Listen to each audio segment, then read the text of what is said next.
Hey there, TaxBots. I'm Justin Spicer with Legal Aid of Southeast and Central Ohio, and I'm joined by Kathy Hoover and Luke Menak, attorneys with our Low Income Taxpayer Clinic. Today, we'll be talking about how to protect yourself this filing season by choosing a trustworthy preparer and avoiding expensive promises of quick refunds. So, Kathy, I've been seeing all these advertisements for tax preparers saying they can get me my refund quickly. What's going on there? Yeah, so if you search the internet for tax refund quickly or simply drive down the street this time of year, you'll find many sites promising up to several $1,000s within hours and up to several days of filing. Sometimes they promise the entire amount of your refund, and sometimes they just flat out a flat amount of percentage of your refund. While this sounds like a quick refund, the IRS does not process refunds that quickly. So what they're really selling you is a loan, usually called a refund anticipation loan or even a refund anticipation check.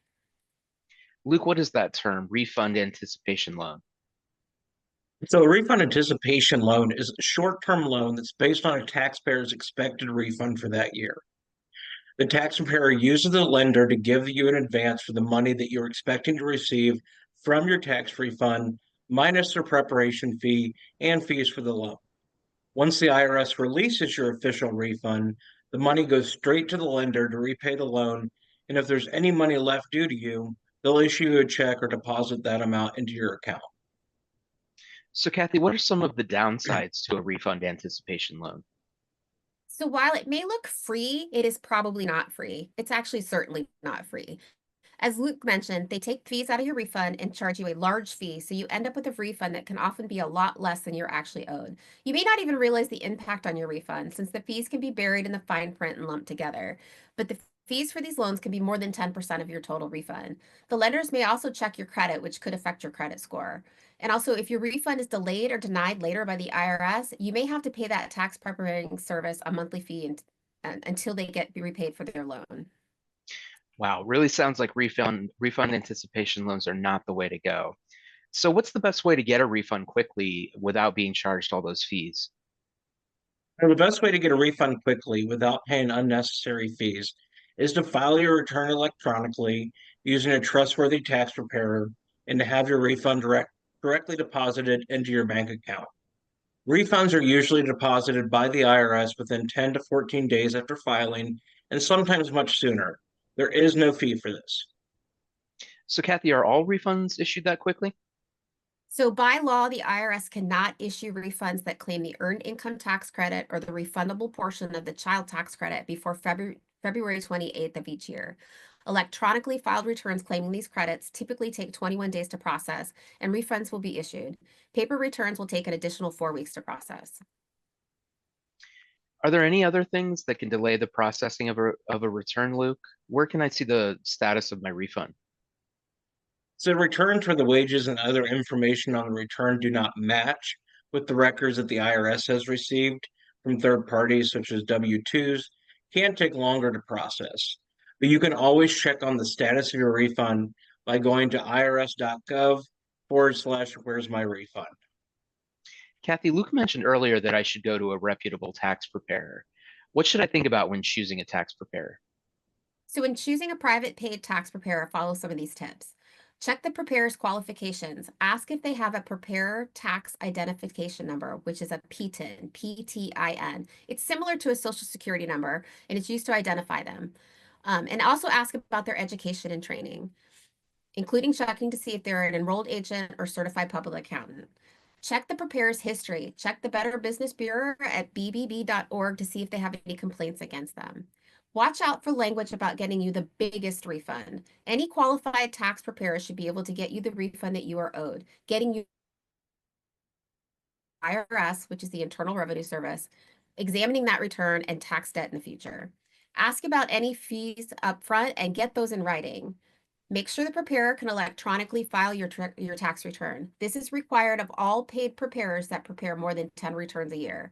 Do not agree to deals that promise to get you your refund faster, like we just talked about. You can pay hundreds or even thousands of dollars to get your money maybe just a few weeks earlier. Ask around people in your community and see if they've had problems with certain tax preparers. And finally, be sure to protect yourself. Always get a complete copy of your tax return, including all schedules, and keep it for your records. Make sure the preparer signed it and included that PTIN that I mentioned earlier. Also, avoid any preparer who asks you to sign a blank tax return or tells you that the refund has to be direct deposited to a bank account under their control. So, Luke, let's say I can't afford to pay out of pocket for tax prep. What can I do? There are a lot of free tax resources out there for middle to low income individuals. You can try to find those tax resources like a volunteer income tax assistance site that's called a VITA, it's VITA, or the AARP also has tax sites. You can find those by going to irs.treasury.gov / free tax prep or taxaid.aarpfoundation.org. You can also just Google a VITA site near me, and you can likely find those websites.